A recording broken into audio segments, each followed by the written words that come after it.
Hey, how's it going everyone? Welcome back to another video today. Today I'm gonna talk about GORO'S again from Japan. For those of you who watched my previous video on GORO'S, I got my first GORO'S eagle feather pendant from Delta One in Hong Kong, which was this feather right here. The main body of the feather is silver 925, and you can see the top gold part, that's 18 karat gold with the Turkish stone. I actually love this piece. I would definitely rate this one of the best looking GORO'S feather out there. The reason why I'm doing today's video is because I finally got my second feather. GORO'S feather, there are two side facing, one's facing left and one's facing right. The first one I got was the one that faces left. This time I got one that's facing right. So it becomes a pair. If you want to get into GORO'S and start collecting GORO'S, definitely your whole setup should have two feather, one facing right and left, kind of equals on both sides. I'm going to show you guys how that would look. But before that, I want to talk about this time I got my second feather from Delta One also, but it's Delta One in Japan. For those of you who don't know what Delta One is, Delta One Japan is one of the largest GORO'S reseller. They have so many stores in Japan and one store in Hong Kong right now. I know they're trying to expand worldwide, and that would be pretty insane. The reason why I like to get my GORO'S from Delta One is because Delta One is the only reseller that actually gives you a guaranteed card, but not just a guaranteed card. So if your GORO'S piece is ever found unauthentic, they actually issue you a full refund. All the other reseller does issue guarantee cards, but they don't have that policy. So I would definitely say Delta One is very confident in the product they sell. Before I jump into the actual setup and talk about how I upgrade my setup, I'm gonna talk about the difference between purchasing from Delta One Hong Kong and Delta One Japan. In my last video, the one I bought from Delta One Hong Kong, it came with a very nice, I'm not sure what the material is, but it feels like leather, like a leather bag that carries the actual pendant. And it came in a nice box, you know, very nice packaging. Surprisingly, Delta One Japan, which is their main headquarter, I should call,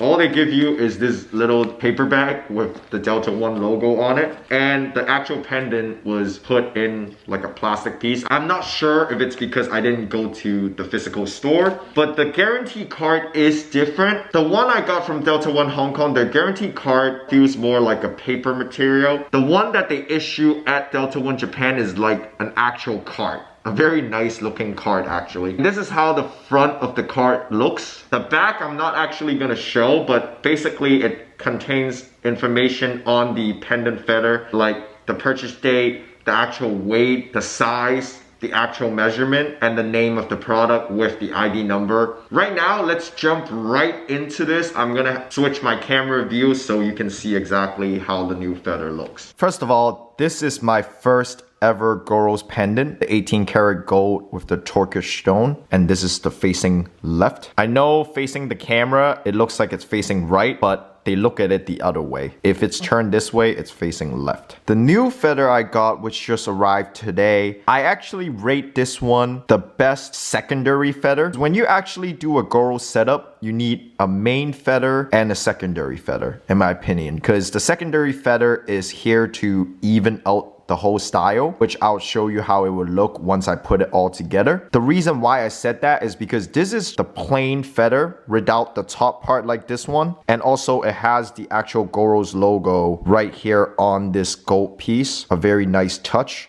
And the back is just very similar for both. Since I have both the facing left and right here in front of us, I could also talk about how the GORO'S feather is supposed to look like. The facing left and right is really different, and also the pattern, the actual feather hand carving on it is also different. I wish I could show more detail, but it's very hard to focus on the feathers. But once you get into it, you will know exactly what I'm talking about. I like this piece a lot. It's just very neat, you know, exactly how an eagle feather looks like. The one thing I really like about GORO'S is you can set up your setting however way you like. I'm just a beginner. I would strongly recommend you to start with just a leather cord. GORO'S have their own release silver chain with the eagle hook and also the wheel, but those actually are very hard to get and they cost a good ton of money. So start off with your leather cord. You know, the leather cord is cheap. GORO'S also sells beads, but I mean, I would just say get any beads you like. Due to how exclusive GORO'S is, even the beats resale value is so high, but they're just beats, you know? What I did was I purchased some silver beats to actually do this setup, like an upgrade. These red beats came when I purchased the first feather at Delta One Hong Kong.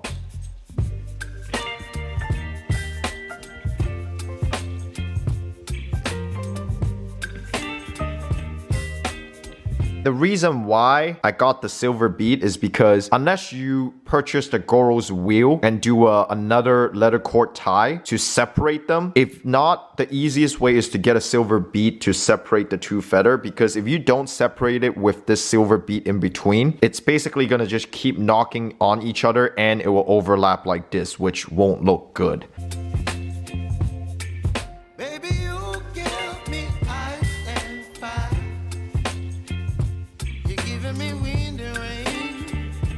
Finally, I got it done. Basically, this is how the whole effect is gonna look. You need a piece like this for the very end to tie the two ends of the cord together. And this piece is very important. It's not for you to lock the actual leather cord.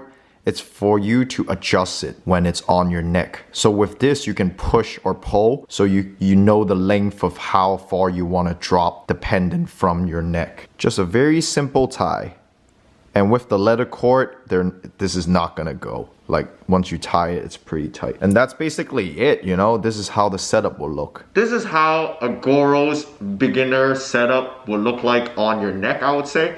I consider this as my stage 2 upgrade because I started off with one feather. I actually wore that feather almost every day. What I'm gonna do is put a detailed look of the GORO'S setup at the end of this video so you guys can see it better. But that's basically it for today's video.